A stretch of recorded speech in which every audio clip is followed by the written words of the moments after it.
It's you do what you have to do. And anybody in this business that's serious understands that we provide a service that's very similar to the emergency services, fire, EMS, law enforcement. When do you call them? Not until you need them. Same with your generator. Guess what? You're not just going out, on a nice day, hanging out with it, talking to it. But I'll tell you, when you expect it to work, it better be there.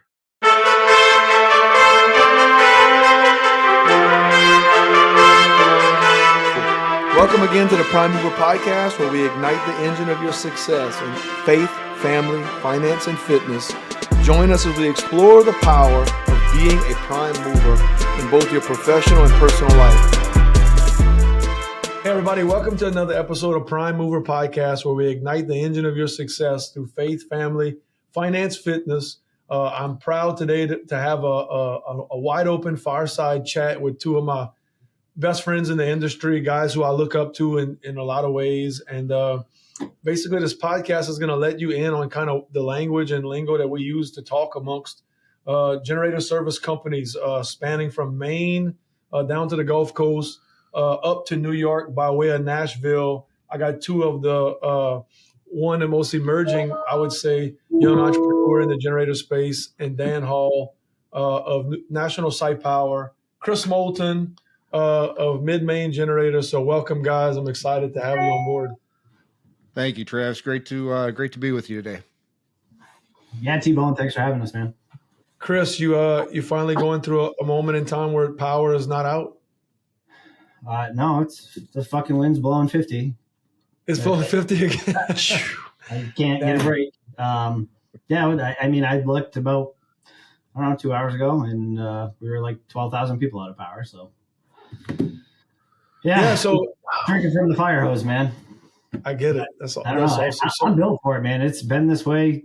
Like when I got into generators, it's always been this way. And when I used to buy from a distributor, they're like, "Oh, it's going to slow down. It's going to slow down. It can't keep up like this. We're going to have to take a break." And like, I honestly, like, if it gets slow, I don't know how to operate slow. Like, I only know how to operate like this. So, I'm pretty much I'm built for it. It's really the only way that I know. So. No, absolutely. How about you, Dan? How you guys' weather situation? You have two locations, right, that you manage? We have upstate New York and we have Chattanooga, Tennessee. We service between Chattanooga, Nashville, Knoxville. And I was just speaking with Chris earlier how it seems like the Northeast, him specifically, has had the perfect storm of weather because, as you know, generators aren't an exciting thing. People don't run out and say, "We got to go get a generator today." They're only thinking about it when they're sitting in the dark going, "You know what? This, I don't like this." So I think Chris has had the perfect storm up there, and now it's got it into people's minds, something that maybe they had on the project list. It's moved up. It's more of a priority now. And man, what a great year for Chris. I'm excited for him. Yeah, absolutely. Just so most of you guys know, Chris at Mid-Maine is what I'm going to say the number one Kohler dealer in the nation for residential home standby. Very well accomplished from a top line revenue perspective. They've got a really great reoccurring revenue model in their service contracts, and they're really ahead of the industry. They're the first company and the most unique company that I've seen in the industry that is truly an inch wide and a mile deep. And so they, for the most part, 90% of their service is Kohler.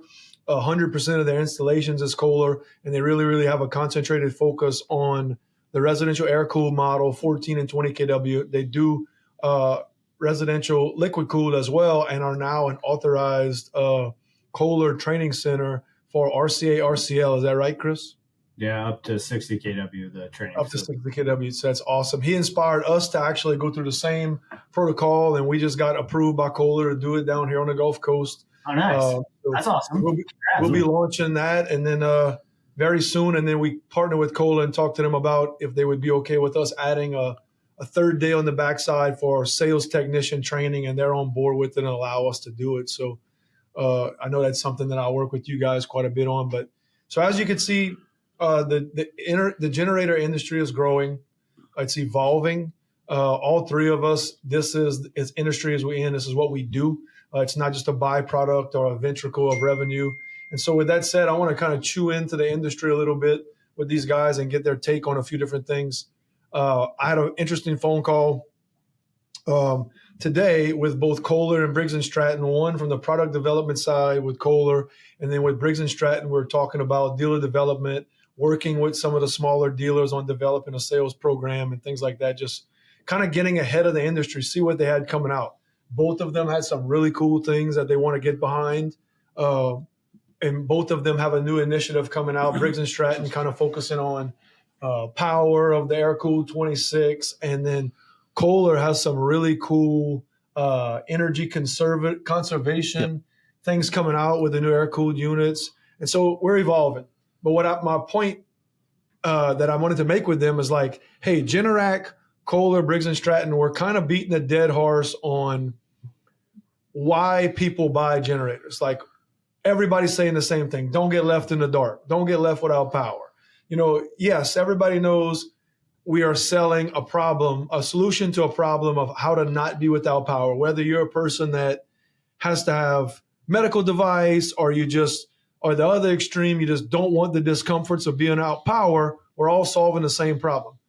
But what makes us as a dealer that is, non-binary to what the common dealer looks like versus which would be an HVAC company also doing generators, an electrical shop also doing generators, or maybe just somebody who is strictly Generac, or we're partnering. Dan does quite a bit of Generac service, but is also a Briggs & Stratton and Kohler dealer as well.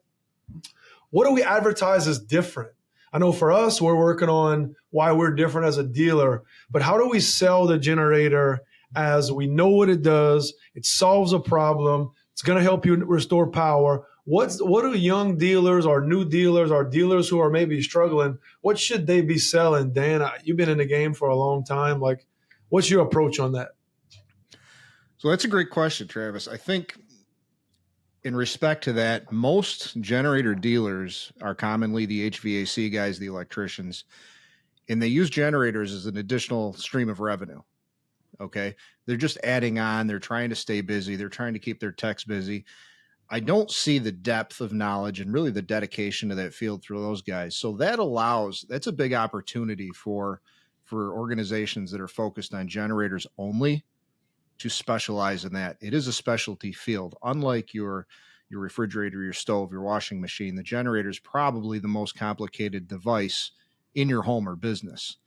And one of the things that we've done for quite a while, I know you guys do it too, and that's one thing I love about you guys, is we don't see it as selling a product, because we can buy this product online anywhere. It's, the margins are real slim. So you can buy the generator anywhere. But I would say it's important for people to remember that once you purchase this product, regardless of where you do, you want to make sure that installation is going to last for 15 or 20 years, because that's how long that generator is going to be around with proper maintenance. So that takes it from a transactional sale to now let's go after the relational sale. I don't want the transaction. I want the relationship with our clients for the next 20 years. I want them to understand that not only are we going to stand behind our workmanship on the installation, but when they need us in the middle of the night, they can call us and we're going to respond. And I know you guys do that too, and you're really good at it. And I think that's a void that we fill specifically as generator dealers that you're not necessarily going to see with the Home Depots, the Lowe's, the Costco's, and all the other guys that just kind of added on as an additional stream of revenue. Is that, would you agree with that, Chris? I was going to ask Chris the same thing. Like Chris and I had a meeting with his service technicians. It was yesterday.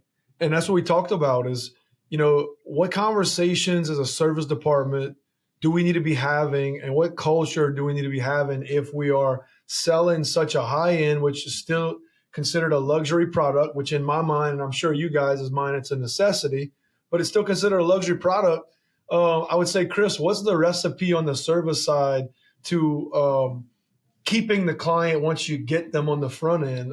I mean, I know you can speak to how important that is.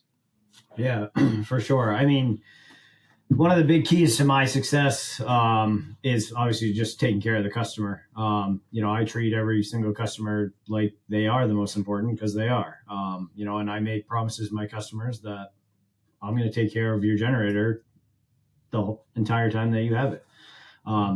I actually, one of my sales pitches to customers is like, they'll come into my office and they'll be like, why should I buy a Kohler? And I have my reasons why. I mean, I do think that they are the superior product. Their power output's great. But I also tell them that, if I was in Louisiana or if I was in, Tennessee, and, I would go with the product that the company stands behind the best. Yeah. So I tell my customers, I literally will tell them, like, don't buy the box, buy the company. And especially up in Maine, most of our storms come either from west to east or south to north. So I am always the last person that gets hit. So you take a major storm, and by the time it gets up to me, the dealers and the wholesalers, all the parts are gone. Like, so you start scrambling for parts, you don't have it. So I tell the customers, I'm like, you need to vet the company that's going to put in your generator and take care of it. Because if they don't have a big service staff, or if they don't have a bunch of parts, it's probably not going to work out well when you need them. So I always push the customers, like, you need to buy the company. That's why you're buying the generator. Yeah, they should have a good product.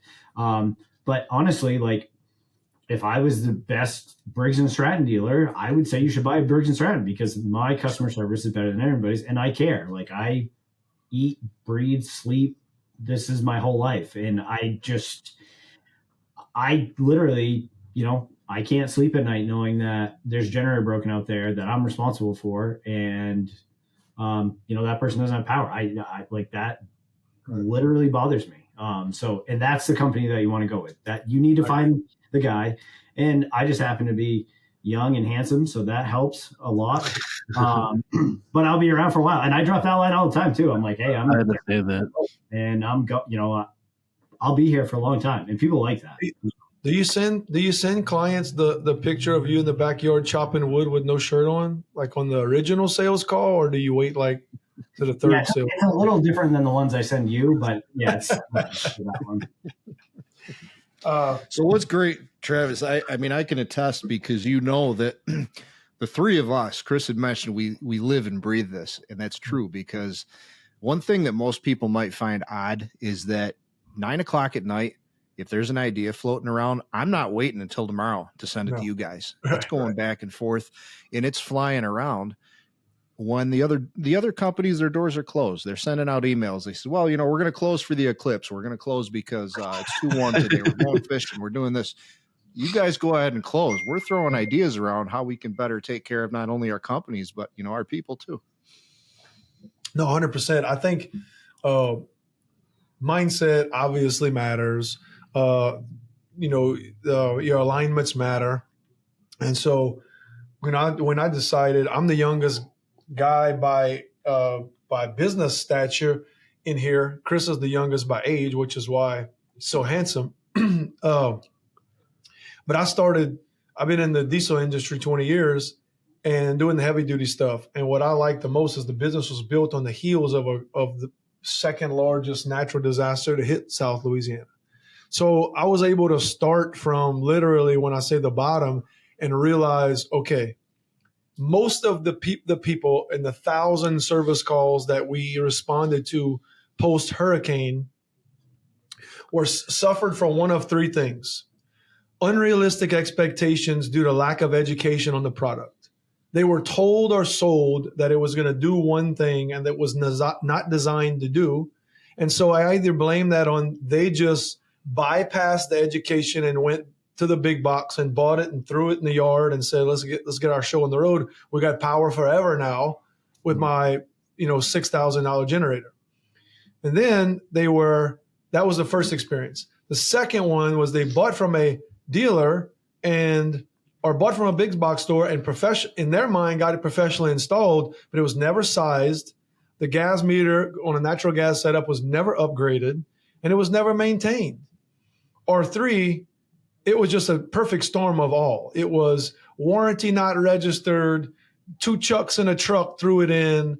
So what I just spent the last 3 days talking about a problem, we got hit with the low natural gas pressure. Well, what we saw in the field was like, that might have been right in some scenarios, but it was low natural gas pressure at the engine because there's an improper regulator. It was too far of a run with too small of a gas line to the natural gas meter. The meter was never upgraded, or, the thing had exhaust valves that were so worn it couldn't even start up. So wouldn't even create enough compression to fire. So all of these things were dealer and installation problems. But the minute most of the dealers who decided to get, grow so fast, they had thousands of service contracts with no ability to take care of them because the installs were subpar to start with, they started throwing this low gas pressure around. And so what it did is we get the call and we fix a mechanical or an electrical problem or an installation problem. We're hearing the customer has expectations of low gas pressure before we got there, or the amount of calls that happened during the storm that they just ran the generator broken because they were told by an incompetent dealer it was low gas pressure, and it was a V-twin with a dead cylinder, and they were still trying to power the house. I cannot tell you the amount of that I saw. And so they just let the low gas pressure. So what that did was put a black eye, pun intended, on the industry of, I'm not going to buy a natural gas generator because the gas pressure drops and everybody's generator broke. Nah, that was like 1% of the problem. The large part was they were not properly maintained, not properly installed, unrealistic expectations, and improperly sized. Do you guys, when you go out on repair calls, or no, Chris, you're at a point right now where you don't even need clients outside of your own. Is that what you see most of the time to a bad experience of a generator buyer is just a poor delivery? Oh, 100%. Most of my service calls, especially in a long outage, it's not so much the small ones, it's the long outages. And we are very, we talk to our customers a lot. We send a lot of emails and this and that. So if you sign a service contract with my customer, with my company, you get put on an email list, and we send out, like, hey, there's a storm coming. Make sure you check your oil every 24 hours of straight run time and this and that. And, I'll get those calls either right off the bat or a few days in, and they will start freaking out like, well, I'm not there. I can't do this. And, obviously we'll say, hey, we can go out and we can check it for you. And they're like totally distraught because they think that you can just walk away from this thing and it just runs forever. There's this fallacy, and I use this to explain it to customers. There's this fallacy going around that engines don't burn oil. Like, I know you guys are old enough, but when I went to the gas station with my parents, it was, fill reg, check the oil. We used to do that all the time when I was a kid. And now we don't do that anymore. The auto manufacturers have made the blocks big enough so you can literally just drive them for 5,000 miles. They're not too low, and you go and get your oil changed. So people just don't believe that engines burn oil anymore. I mean, I got a brand new Chevy pickup truck, and if you drive it 5,000 miles, you pull the dipstick, it is literally bone dry. But you put 1.5 quarts of oil in it, it gets it back up to the full line. And honestly, there's probably 6 quarts left in the block, so it's fine. But So people have this mindset, well, my car doesn't burn oil, so my generator won't burn oil. And they just think that if they got enough fuel, that they can just run it forever. So on the other side of that sword, we beat that to death. You will hear it from the site visit. You will hear it during installation day. You will hear it from the service tech. You will get emails throughout the year. You've got to check your oil. And we're not talking and then people kind of will think it's a big deal. And it's like, this thing's going to use like 1 quart of oil in like a week. But there's only 2 quarts of oil in there. So if it burns 1 quart, it's burned a lot of it out of there. But, with a little bit of education, most customers are fine with it. I literally talked to a lady during this past storm, and she was beside herself. And I'm like, let me just explain it to you this way. I'm like, if we took your car and we started up in your driveway and we threw a cinder block on the pedal and it was running at 3,600 RPMs, how many days could you walk by the car and say, man, I probably should do something with that. And after I explained it to her and I sent her, and we have instructional videos, I sent her the videos, this and that, she was fine with it. But some of our biggest problems, especially engine failure, comes from the electrician that slammed it in there because they sell generators, but they know nothing about them. They don't want to service them, this and that, and they'll run them out of oil, and it's not good. But yeah, I mean, fuel. I see undersized fuel lines, raw communication wire. Most of the time, the electricians can get the wire size correct. So it's not like an electrical hazard that the wire's too small. It's going to, catch on fire. But yeah, a lot of, bad communication about generators are not set it and forget it. At least the air cooled stuff, it's just, it needs you don't have to do much, but you just got to do a little bit. Yep.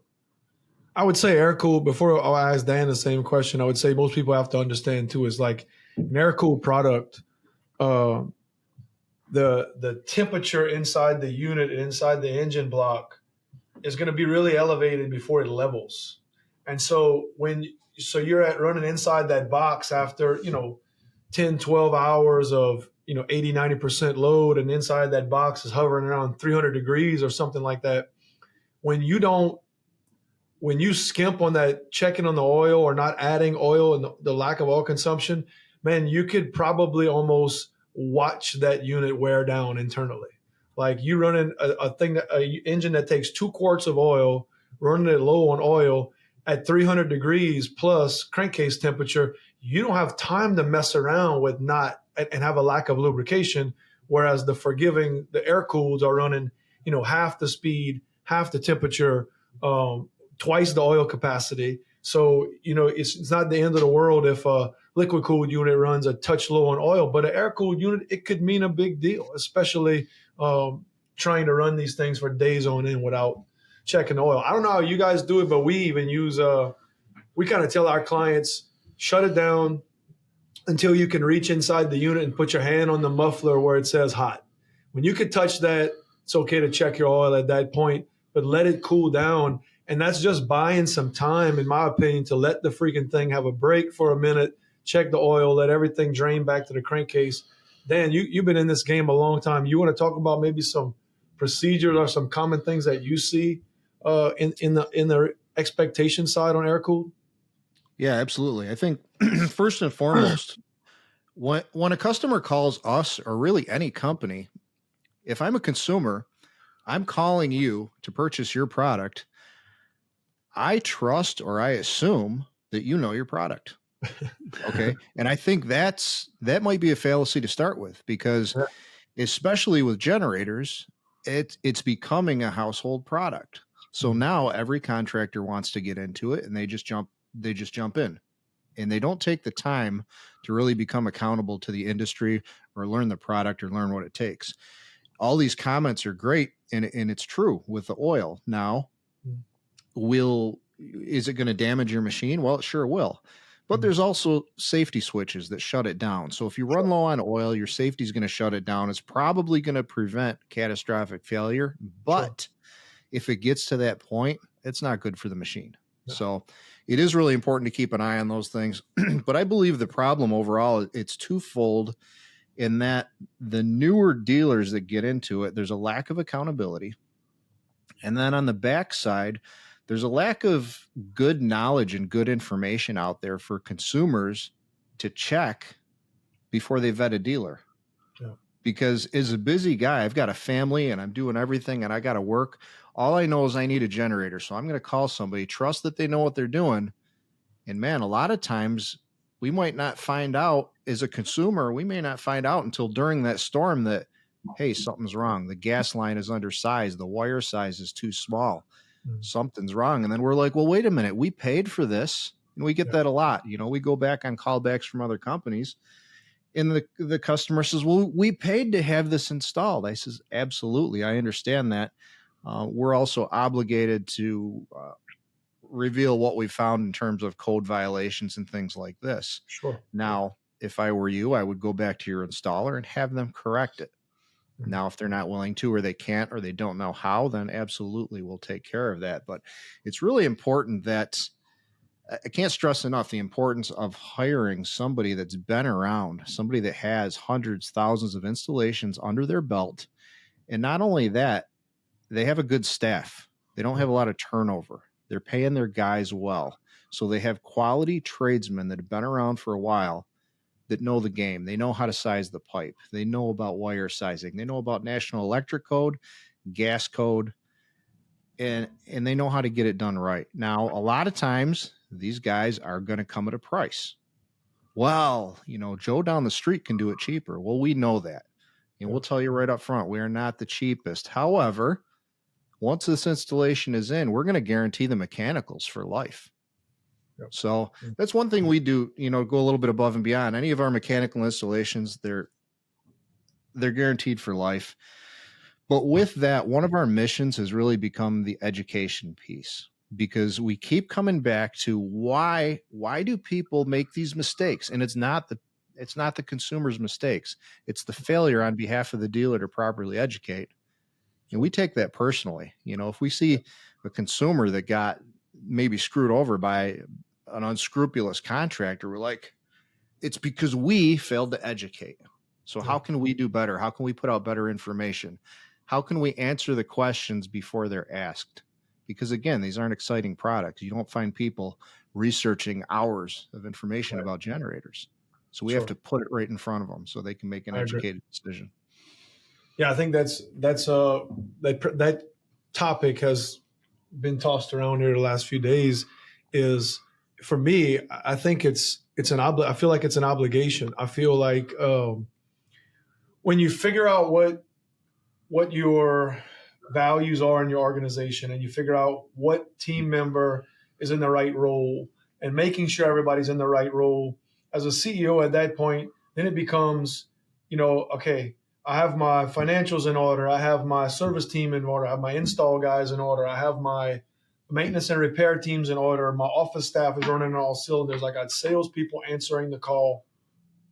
When I got to that point, for me, I immediately jumped on the fire pile of, it's my job to be an ambassador for the brand, the product, and our brand. So let me educate the client, because when I started in the industry from the battleground per se, that's what I found. People had no idea what they bought, no idea. They knew why they bought it. They knew what it was, but they knew nothing about it. And I feel like the relationship between the service provider and the client is important, but there has to be a relationship between the service provider and the piece of equipment. I want clients to call and say, my envision to running a clean service department is, Mary Smith down the street, who has a generator with us that's 5 years old. When she calls into our service department, we got 5 years of data on the product. We know what she got, when she got it, how it's installed. We got photographs. We got oil samples. We have everything set in place to where she's troubleshot likely before we even show up, if we even have to end up going out. And I think that's value in relationship. There's no way, shape, or form, consumers, if you're listening, that can come at a bargain price. It just can't happen. If you want longevity of service, if you want integrity of service, if you want relationship between the generator provider and your equipment and also you, and you want education and you want substantiation, it just doesn't come at a cheap price. And I think you said it a mouthful. We definitely lead with that. Like, hey, we're not going to be the cheapest guy in town. We kind of know that, but it's not because does anything for our bottom line. That's a byproduct. But ultimately, I want to be around to do this for a little while. And I don't know how being the cheap guy can achieve that. Right. I'll add to that, because one thing I appreciate about you guys, and I know you do this too, but the standards in our organization are so ridiculous that if we have a customer call in and say, hey, what's the status of, could be their project, could be their service, could be anything. If they have to call in and ask what the status is, we've already failed. That's right. We should be in touch way ahead of time to the point where we're almost bothering them with information. Here's where we're at. Maybe the part's back ordered, but I've got a buddy, we're pulling some strings. We're making it happen. It's Sure. that communication that really makes a difference, especially in today's culture, where even getting a contractor to answer the phone, more or less return a call, seems to be a difficult task. So Yeah, I'll definitely echo that. I know I'll let Chris kind of talk on that topic a little bit too, but taking ownership of the project. Like when a customer buys, very seldom do we have generator people that call in.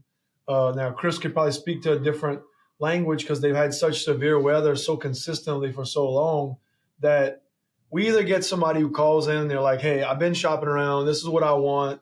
You're probably going to be around this price. When can you put it in? Are you guys certified? Or you do turnkey? And they just say, all right, send me a bill. I'll write a check. That's like 1% of buyers. The rest of them, you take them to down the road of writing that 5-figure check or going through financing to write, a $10, $15, $20, $30,000 check, depending on the size of the job. The absolute worst is to leave them in limbo with no information after writing that big check and not seeing anything going on. And so Chris says his company has a way larger backlog than us, up into the 6 figures. How do you guys kind of manage customer expectations after you make the sale from the time you can come out there to actually do the install, being so busy and the biggest dealer up in your area for sure? Because we walk the walk. Yeah. People trust us. I don't take people's money until I schedule the job. Right. We'll sign the job the day we do the site visit, and if it's a couple months out for installation, until I give you a date, I don't expect a dime. And very rarely do I get people that cancel because they want us. They know what comes with us. They know what they're buying. So I'm a psychopath like that. Like if I make I look at my customers' money like my own, and I tell my guys this, we all get frustrated at times, but if some of my staff, will make a comment about, well, this customer is being fussy. It's like, they just gave us $15,000. Like, right. What would you do if you just gave somebody $15,000? Like they want answers. And I don't think it's typically, most customers, I can usually side with them.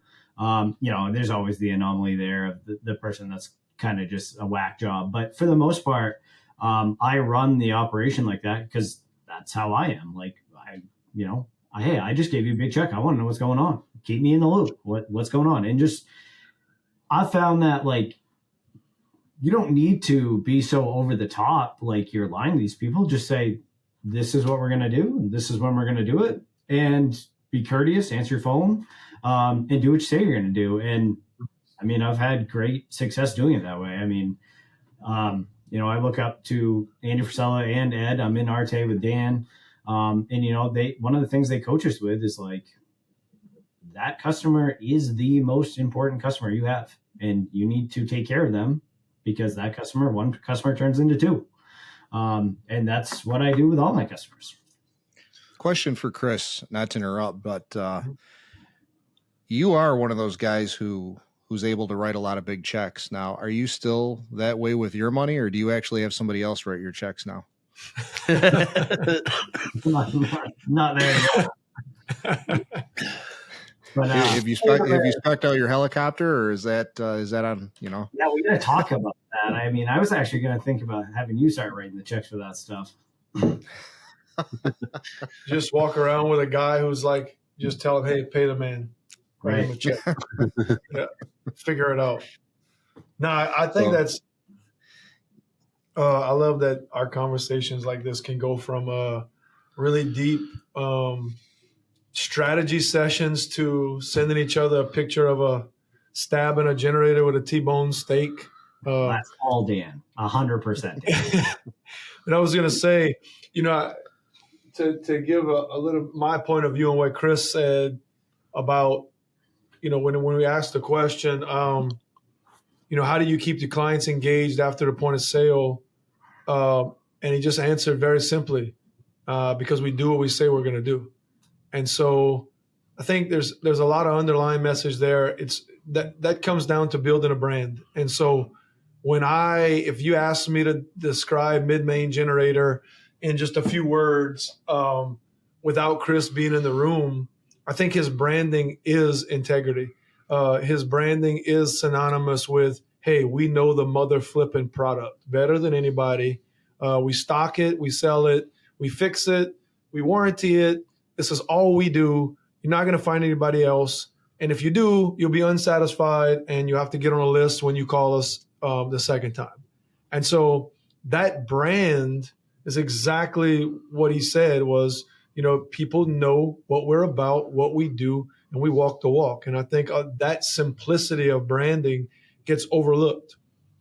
A lot of companies, not even in the generator space, you wouldn't know what they stood for if they just talk about, hey, we got a sale or we got a promo going on. We advertise that in writing if we have a promo going on, but I try my best not to talk about it. I don't want to be a company that's just known for having the sale. What I want to share out of my branding from that perspective is quality of product. Generators is all we do. We eat, sleep, and crap this stuff. We're bouncing ideas off the biggest, largest, most innovative industry icons in the nation. This is the real deal. And so I don't know if that even moves a consumer, but while I'm in the business, as long as I'm here, this is the way I'm going to do it. I don't want to do it any other way. And I feel blessed and honored to have two guys like you to just tell me when my idea sounds crazy or, something simple as that graphic looks cool or whatever, because at the end of the day, those are not always what bring home the bacon per se, but man, it's just giving something back to the consumer. To me, coming from an industry that didn't do such a good job of it, it's definitely about building your brand. And so let me ask you this, Travis. Yeah. You mentioned something that I believe is key, giving something back. And I think you're a master at this. I watch you as you coach, as you're more than willing to give yourself to other companies, other people, and just put it out there and help people. You've always got great ideas, excellent feedback. How important do you feel that? How does that affect your business as you give back? How does it affect your personal life, your business, just overall? That's an interesting question, because there are times that mindset has not served me. Being too generous sometimes, or not protecting my yes, saying yes to things that maybe don't serve the team or don't serve the brand or don't serve the vision.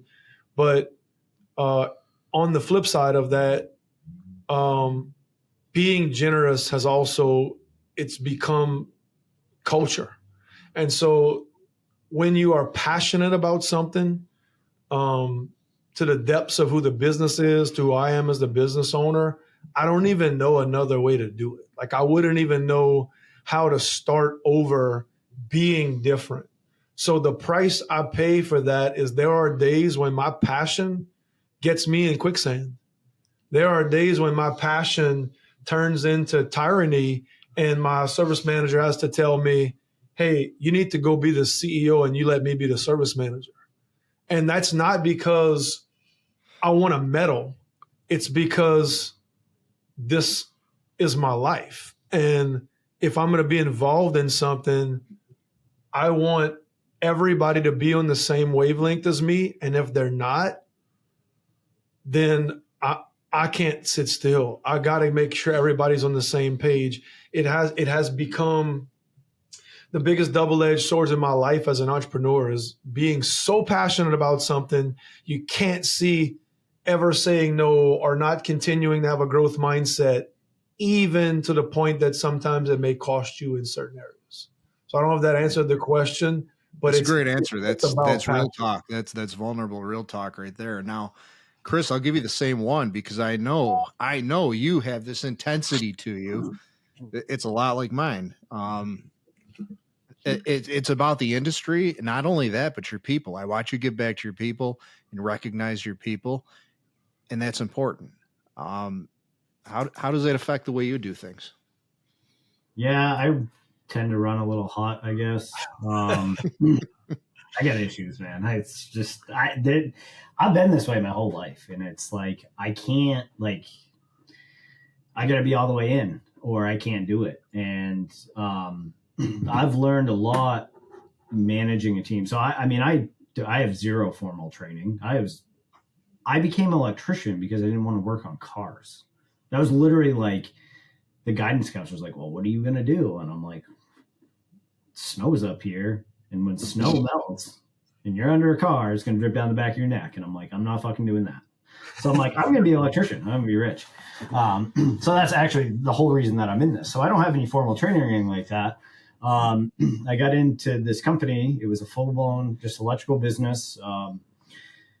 I started. I don't know why I'm giving you all the background, but I'll get to the point here. No, keep going. That's perfect. Keep going. Yep. So I showed up at the owner's business. I had a lawnmower in the back of my truck, and I'm like, "Hey, I'm looking for a job." I had 1 year of tech school under my belt, and I'm like, "Hey, I'm looking for a job." And he's like, "Yeah, we're not looking for anybody." And I'm like, "All right, well, I'll have my journeyman next year." And he's like, "All right, we can probably find a spot for you."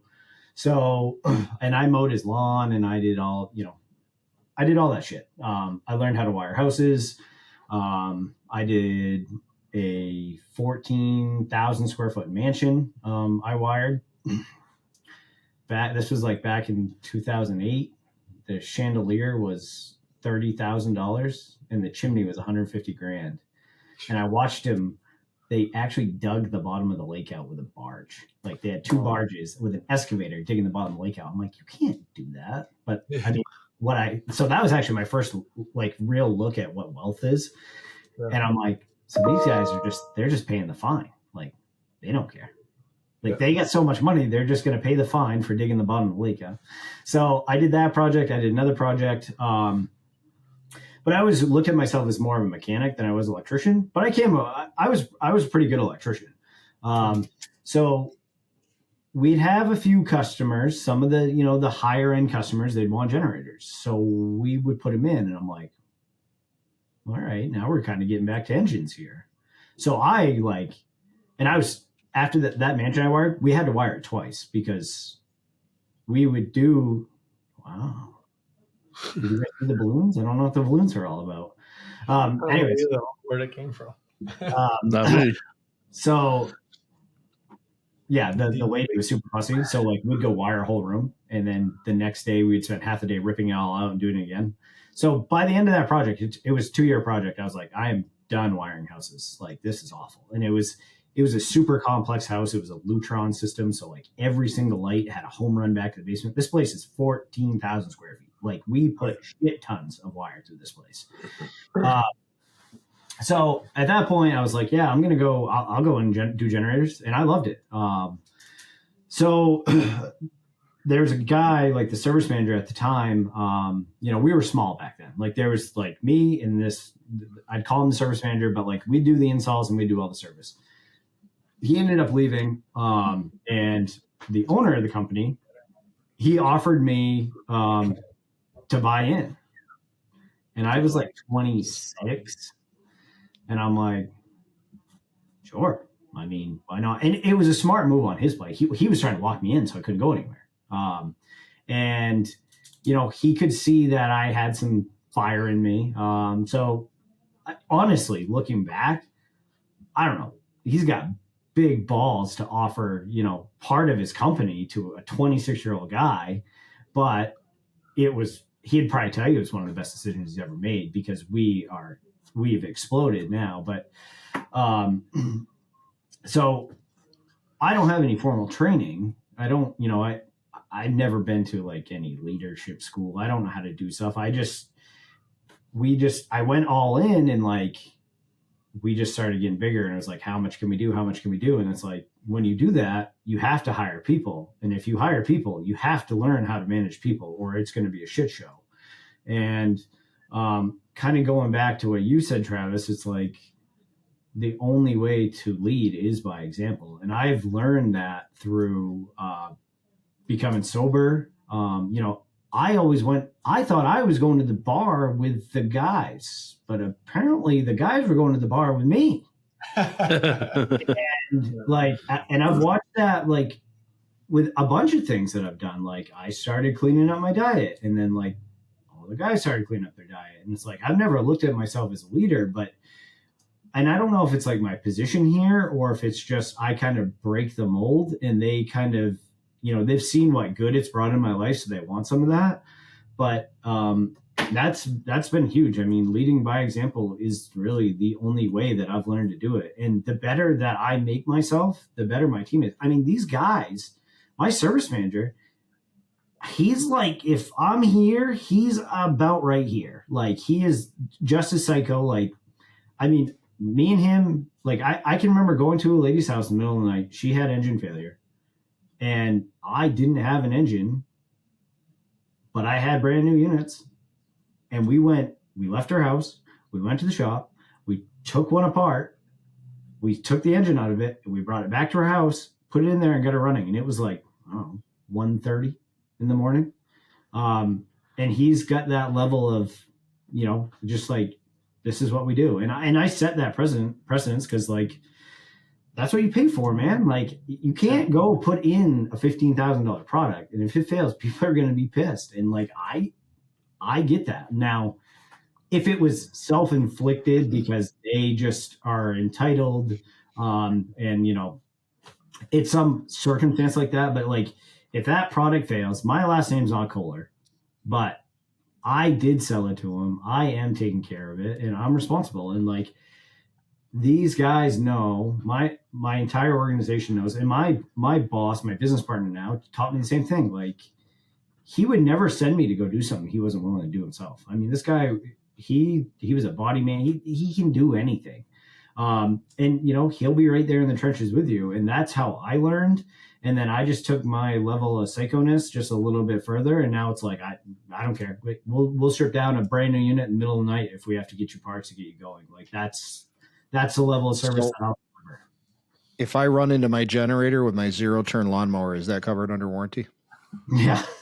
Yeah. I mean, stupidity. Huh? And after hours at 1:30 in the morning is also covered under warranty too, correct? Well, yeah, 100%. Only if you hit it at 1:30 in the morning with your riding lawnmower. Right. I will knock it right off the foundation by 3 feet if I get to see you gentlemen. Absolutely. Oh, you'll definitely see me because I love carnage. I want to come out and see it. So Dan, I want to ask you a question. I do some YouTube channel. We do a YouTube channel. You guys have a YouTube channel, and been running for years now. And so I want to know, parlaying off of Chris's comment, I watched a few of your videos, and I believe that's your either general manager at the New York facility or you operate remotely. Leading by example and having people who are cut from the same cloth as you leading your organization, whether you're there or not, who are passionate about the client, the product, the service, and also teaching it. How important is that to have complete buy-in from everybody from the top one down? Yeah, that's critical. And Chris touched on this. Nobody is born with leadership. No one. Not me, not you. It's not a gift. It's not genetic. It's all learned. Mm-hmm. It gets to the point where you have to manage people.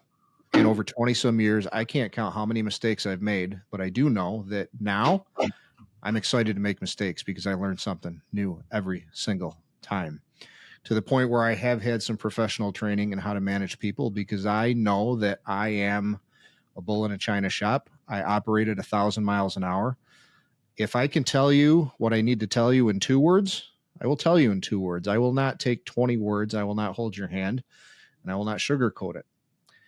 That does not work well with a lot of people. So I've had to hire for my weaknesses. And in that, you'll see that in my team. I'm very aggressive. I'm very abrasive. I'm very upfront.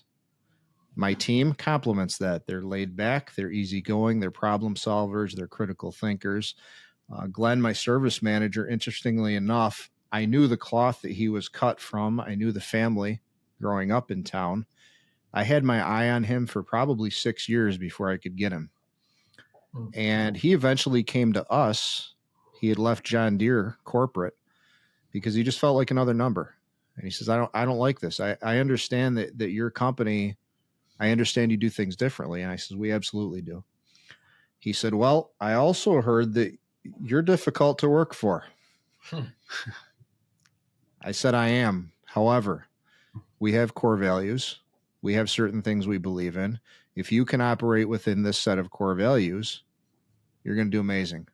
And I watched Glenn grow from a regular John Deere technician to a guy that's taking home manuals at night, reading them. He's on the weekends doing his own education. He's solving problems without his hand being held. He's finding resources on his own. He's made a significant contribution to the company. If there's after-hours service calls, as you know, I'm 1,000 miles away in Tennessee. My main business is in New York. I don't have to worry about what's going on. Now, I can see everything through our CRM and everything, but I don't have to worry. I know that it's taken care of, and there's a positive feedback loop through Google reviews, through our surveys, through different emails, through the feedback that the customers provide. So that's nothing that I didn't have that 5 years in. I didn't have that 10 years in. I was still screwing things up. And now it's interesting because 20 some years later, I'm starting to see that. But also I relate that back to, as a young technician, we worked in some crazy houses like Chris talked about, $1 million, 14,000 square feet. And what I always noticed, I said, wow, these men and women, I said, they can just pull their checkbook out and they can just write a check. They don't have to worry about anything. And I'm like, where are these people? Like, these are the types of people that are actually coming in, after 20 some years. I've got a lot of clients like that, but I'm finding that's because my team takes care of them. They have nothing to worry about. He'll be out there, same thing, 1:30 in the morning, changing an engine if we have to. There was one case where the engine blew up. We just took a new unit out there. We swapped the whole unit out, done and done, in the middle of a storm. Let's go. Yep. You do what you have to do. And anybody in this business that's serious understands that we provide a service that's very similar to the emergency services, fire, EMS, law enforcement. When do you call them? Not until you need them. Yep. Same with your generator. Guess what? You're not just going out, on a nice day, hanging out with it, talking to it. But I'll tell you, when you expect it to work, it better be there. Sure. So, I agree. all of these traits carry over into your employees, into your business. And if you're doing it right, it's going to come back via reviews and increased business and organic growth. Man, 1,000,000%. I can think of two scenarios that you guys both talked about. The same thing is just kind of doing whatever it takes, and but also honoring and trusting your people. And there was one scenario where there was a job downtown, big city, big 10,000 square foot mansion. And at the time, I was out doing some sales because we had a pretty heavy lead flow at the time. And so I caught this site visit personally. So I get out there and I look at the size of this house and I look at everything about it. And I'm like, yeah, I want this job. So let me see where we at, see who's kind of been out here, see what it's going to take to get the job. And I had the guy locked in on price. It's like 48 kW, liquid cooled unit. It's going to be great. Really cool job. Man, great content. We'll be able to film. I know we'll do a great job, get good reviews. Let's get it done. And so I come back and then I lined up. There was a little bit more measuring and testing that had to be doing. I think I got caught in the rain or something like that, but gave the guy a rough estimate. He was all about it. Let's move forward.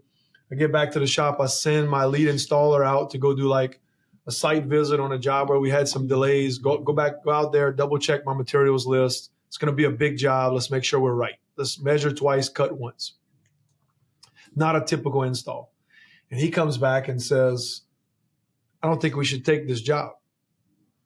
He said, the more I looked at the panel situation, the stuff's like in a basement in New Orleans, which already is crazy. The guy doesn't want to the panels are not wired right. We need to really separate the panels. He's got two different panels. He doesn't want to go with dual transfer switches. He wants to only run half the house and some crazy circuitry to save himself some money. And he's like, I know you want to do the job, but I think we should walk away from it. And I really sat there, and that was a huge defining moment for me, because was I going to go with my sales mentality and the guy who wanted to fill the bucket and take the job, or was I going to trust my people and say, you know what, if you guys aren't comfortable with doing the job in this methodology and we need to dang near double the price to do it right and take it or leave it, I'll back you. I'll support you. As much as I want the job, I think this guy was like a defensive coordinator or something for a pro football team. As much as I want the job, I want to keep my people here. I want to keep them here for a long time. I want to empower them. And I let them make the decision. And to this day, we walked away from the job, and I've circled back to the guy 3 or 4 times. And, to this day, he hasn't found anybody to do the job the way he wanted to do it. So I think at the end of the day, eventually, when he decides to take the checkbook out and do it right, I'm pretty confident we gave him enough value by saying no to earn his respect. And that's what I wanted out of the deal. So that was one scenario. And then the second is, one thing the consumer, I'd love to educate the consumer about is, Chris talked about taking an engine out of a unit that was in stock. Dan talked about engine failure in the middle of the night. Let's just go swap the unit. And I've been in both scenarios. And especially on an air-cooled product, there's not a whole lot of margin there. Everybody thinks that we bark these things up. We make a couple $1,000 every time we sell an air-cooled unit. It's nowhere near that. It's a couple hundred, So when we sell the product, the manufacturer has a methodology and a system in the way that they wish that we handle warranty. And in order to be compensated for our time and service, we have to follow a protocol. Well, not every manufacturer is about the life of, just go out and swap it out. They want you to go through the due diligence of making the least expensive, less exposed repair, because that's what engineering says they should do. Engineering doesn't always have a good pulse on what marketing and sales and relationship management says to do. So when you have a dealer that's coming out, no strings attached, with an engine they yanked out of another unit or a brand new unit out of stock, which we've done as well, like I've forfeited all of the margin on that job until I go and convince the manufacturer that I had no choice but to do this. And while it's a fight that none of us want to fight, because it's like I was protecting your brand, it's something we deal with every day. And so, on a $15,000 install, there's not a lot of meat left on that chicken bone for us. The job has to go right. But if it doesn't and the product malfunctions, we're not obligated by the manufacturer to go out and replace it. In fact, we're talked away from that because they are going to use engineering to come up with these best practices, and our best practices supersedes that. And when you want to talk about vetting a dealer, that's the type of questions that the consumer should ask, is how do you respond to short-term failures under warranty? What if my engine blows up? What if my rotor stator catches on fire? What if I run into this thing with my lawnmower or whatever the case is? How are you going to respond to that? And most consumers that I want to deal with will understand and appreciate our ability to say no when you're wrong, and say, here's how we operate. Here's the quote. I can't do that under warranty. Here's, call us when you're ready to do it professionally. Or, hey, look, we know it shouldn't have failed that fast. We don't make the units, but we do stand behind them. We're going to dispatch techs out, and either we're going to replace it, repair it. You won't know it happened. Your warranty's not going to say the same, and I will go fight the dealer. Yes. I believe that's something we wear with fight the manufacturer. We wear that with a badge of honor, and I don't think consumers even really understand what goes on behind the scenes when it comes to that type of stuff. 100%. I know both of you guys are the same way. There's a lot of things as a dealer that we will eat that the customer will never see. And, right. No, the manufacturer does not pay for that after-hours service call. They do not pay for overtime. They don't pay for a lot of stuff. Their flat rate times that they give us are based on doing the repair in a heated shop that some engineer came up with. Yeah. And oftentimes it's unrealistic. And if you don't have a good tech working on it, warranty work is usually a losing proposition. Okay. Unless you got great techs and everything's going right. So yeah, the dealers, the best dealers out there, the 1% of the top dealers, they're going to eat it, and you'll never know as a consumer. Right. When I call in when I call my appliance guy and say, "Hey, my refrigerator is broken," I don't want to hear, "Well, it's too cold, it's raining out, it's a weekend, I don't want to hear any of that. All I want to hear is, "Yes, sir, it's taken care of." Mm-hmm. And the best dealers will do that. Yep. And you're willing to pay for that. Absolutely. 100%. Yeah. Yeah, I agree, man. I'm going through a situation in my home right now with an appliance guy who I'm like, hey, man, I hate to say it, but you can't pull the wool over my eyes. Like, I get the repair you did the first time. It was a magnetic control valve. And then the second time you came back, it was the control board. And then the third time you came back, it was another magnetic control valve. I'm not trying to tell you I'm not going to pay you, but maybe if you'd have done a little bit more troubleshooting on the front end and given me one invoice to do everything, the shock value wouldn't. So these guys are programmed to deal with people who would rather piecemeal the repair than just get it right one time. And that's the way our brain works. It's not always the way a consumer brain works. And so I would say that's the fun part about this industry is being able to educate and saying, we can come back and we can fart around with this thing forever and we can keep nursing it along, or we can get it done right the first time. And that's kind of how I know you guys operate. But I think the fun part is convincing that to your clientele before there's a problem by building the correct culture, establishing core values, having buy-in from your staff, and operating with, like Chris and I talked about yesterday, was a maniacal sense of urgency, even when things are going good. If you can operate with a maniacal sense of urgency with the client first, even when things are going good, you don't have to become somebody you're not when the crap hits the fan and you get a Category 5 storm on every day that ends in Y, like my buddy up in Maine. Yeah, and you don't want to. We just talked about it. Run your business up here like that because I'll eat your competition. 100%. They'll call and they'll be like, "Yeah, well, it's going to be 6 weeks before I put an engine in," and they'll call me and I'll be like, "Tomorrow." Yeah, they'll sign. Yeah, you don't want to sleep on the Chris Moultons of the world. They're out there, and you better have your shit together because I'm building an army of them. How many HVAC companies on Friday afternoon are having a podcast?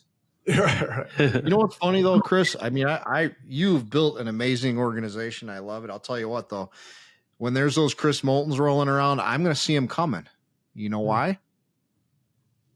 Because you guys drive white trucks. All right. You ever seen an old rich dude riding around in like a white limousine? No, it's always black, man. It's always black. Yeah. So it's 2024. I got to bring you to the dark side, brother. Oh, is it going to start turning white, Dan? Just tell me. He's got them trucks that covered with salt all the time from salt in the roads in the middle of. What is the temperature there now? We're like 40s today, so we're warming up. Last week we went from 60 on Monday to Wednesday night. It started snowing, and it snowed from Wednesday night to midday Friday, and we got a foot of heavy wet snow. And then on Monday for the eclipse, it was bluebird sky, 60 degrees. Like that's Maine. And like right now, my snowblower is still on my tractor because just never know. It can happen.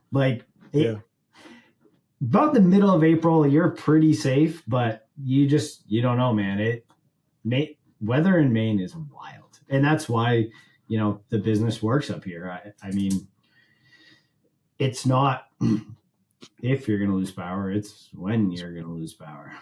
Yeah, I'll say, talking about that, I say this a lot to a lot of people educating about the industry is generators, it's like a 50-state deal now. And so there are states like California who have grid issues due to infrastructure or growth or, unrelated rolling brownouts. Maybe it's fires. Pacific Northwest, like Chris, is getting hammered with winter weather, heavy winds, rain, snow. Up in upstate New York, you can get inches and feet of snow pretty regular. Down here, it's hurricane type weather, trees around the power lines. A lot of our power lines are up in the air versus underground. There are situations where the power lines are underground up in the Midwest and they actually freeze. And so there's so many different variables. It's crazy that we're still on this explanation tour of selling a luxury product when in all 50 states, there are hundreds of generator dealers and installers putting these things in. So, we had a meeting down in Louisiana. We have parishes, not counties. We just met with our parish government because, going forward, there are infrastructure concerns. If we use a lot of natural gas here, up in the rural areas, there's a lot of propane, but a lot of natural gas. You got a community of 30,000, 40,000 people, and a major catastrophic storm comes in and cuts everybody's power down at once. Then you have, we're in a position where like 40%, probably on average, homes in our area have generators and are in the process of procuring a generator, and the houses above $200,000 in home value and beyond is probably 70%. So all of these generators plus the commercial units trying to start at the exact same time on a widespread outage, there's some concerns from the natural gas suppliers. And so getting ahead of this, having these conversations, talking about efficiency, maintenance. That was my conversation with Kohler. It's like, hey, you guys are mechanically inclined. You design generators. As well as I know, a poorly maintained engine away from a generator is not going to be as fuel efficient. So if I'm in an area where fuel efficiency is the concern, let's provide some data and statistics. What is it? Is it 8%? Is it 10%? Or how poorly of efficacy is a fuel burn on a generator that's being poorly maintained or not maintained by a dealer, or has aftermarket junk in there, spark plugs that aren't gapped, and valves that aren't set on the units that require valve setting. And so those type of conversations are being had, I know, from generator-specific dealers with manufacturers on a daily basis, and I think that matters. I think this is a 50-state deal. I think we got to continue raising the tide in the industry by having these tough conversations and thinking ahead, talking to people who put in, 700-800 units a year like Chris, maintaining thousands and thousands of maintenance contracts. Somebody like Dan, who has seen 20 years of emerging trends, brings a ton of value into the space, operating in conditions that vary from the South, which Nashville, in my opinion, is still considered the South, on up to upstate New York, and then down in tropical environment like Louisiana, where we're a heavy Generac state, and we're trying to sell a superior product and a superior service at a superior price. And sometimes that's not always the easiest sale. So we've had to sharpen our marketing sword. So if you look at the topics that has been discussed in this conversation in the area of expertise, I hope that this conversation, if anything, would grab the attention of a consumer who wants a generator, feels like they need a generator, and wants to know how to vet a dealer, what conversations would be had behind the scenes, what separates a dealer that has a menu of services that go well beyond power generations into HVAC, plumbing, electrical, versus the guys who eat, sleep, and crap, how to be the best generator service provider, how to go an inch wide and a mile deep, how to be a freaking prime mover, man. We're thermostats. We're energy providers. We bring the energy.